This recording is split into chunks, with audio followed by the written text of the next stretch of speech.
In the late 1970s, Sacramento, California was a city basking in the golden glow of the American dream.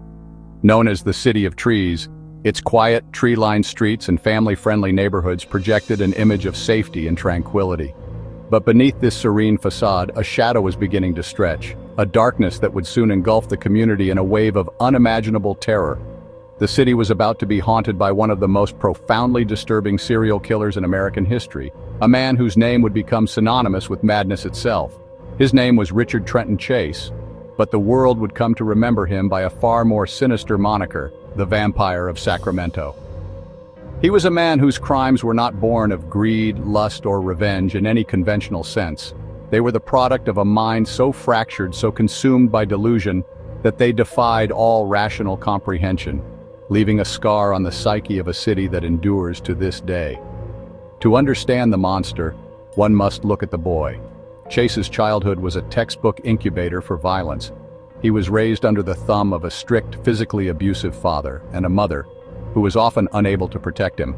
From a young age, he displayed the classic warning signs of a future predator, a trio of behaviors so telling that psychologists would later name it the McDonald Triad: persistent bedwetting long into his adolescence, a fascination with starting fires, and acts of cruelty towards animals. These were not just childhood mischief.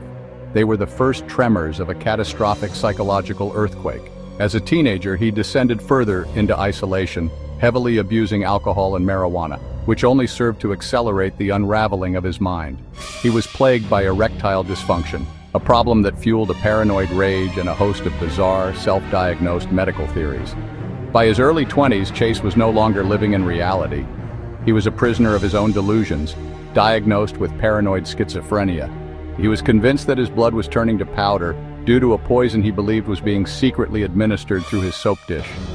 He claimed his heart was shrinking, that someone had stolen his pulmonary artery, and that his stomach was backwards. He believed his only hope for survival was to constantly replenish his blood supply. This terrifying conviction would become the central motive for the horrors to come. He told his mother that Nazi UFO pilots were stalking him, demanding he turn over his own mother to them. His search for a cure began with animals.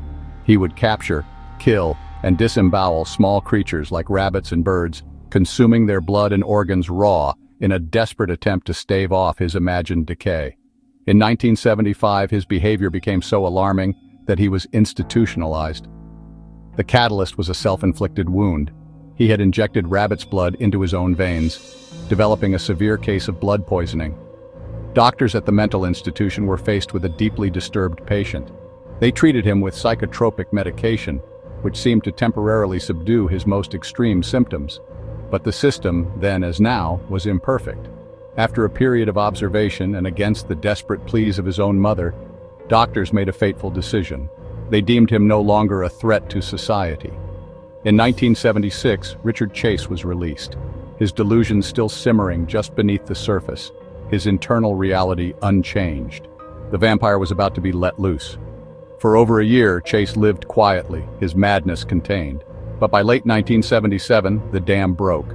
What followed was a one-month reign of terror that would paralyze the city. His first victim was Ambrose Griffin, a 51-year-old engineer and father. It was a drive-by shooting, a seemingly random act of violence that left police baffled.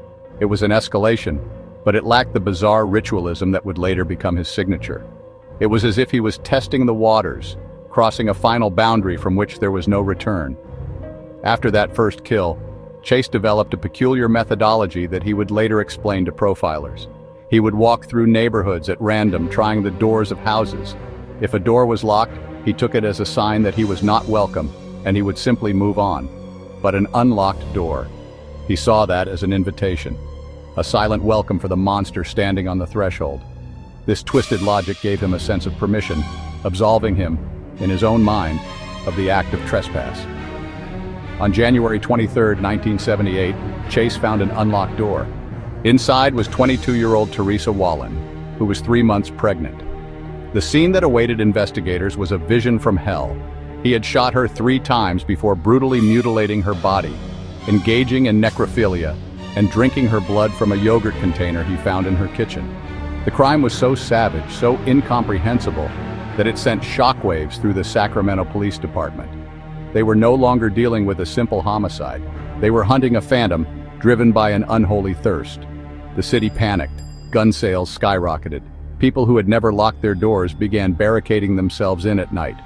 The police were inundated with tips, but the crimes were so chaotic, they struggled to find a pattern. The FBI's fledgling behavioral science unit was called in to assist. Profilers, including the legendary Robert Ressler, developed a portrait of the killer. They predicted he was a young white male, severely disorganized, thin and undernourished in appearance, with a known history of mental illness. He would be living alone, close to the crime scenes, his life in complete disarray. They were describing Richard Chase perfectly. Just 4 days later, on January 27th, Chase found another unlocked door. This time, he walked into a scene of domestic life and turned it into an abattoir. Inside the home of Evelyn Miroth, he murdered the 38-year-old woman, her 6-year-old son Jason, her 51-year-old friend Dan Meredith, and her 22-month-old nephew David. The depravity of his actions at this scene reached its absolute peak. He mutilated the bodies, engaged in cannibalism, and in the crime's most chilling detail, he used the infant David's body as a grotesque container to drink the blood of another victim. He then fled the scene, taking the baby's body with him. The hunt for the Vampire of Sacramento had become a desperate race against time. The break in the case came from a witness, a former classmate of Chase's, who saw him behaving erratically near the Miroth neighborhood and reported him to the police. When investigators arrived at Chase's apartment, he was walking out, carrying a box. He was covered in blood. Inside the box was the missing infant's collar. The FBI profile had been uncannily accurate. Inside his apartment, they found a scene of unimaginable squalor and horror. The walls were covered in blood.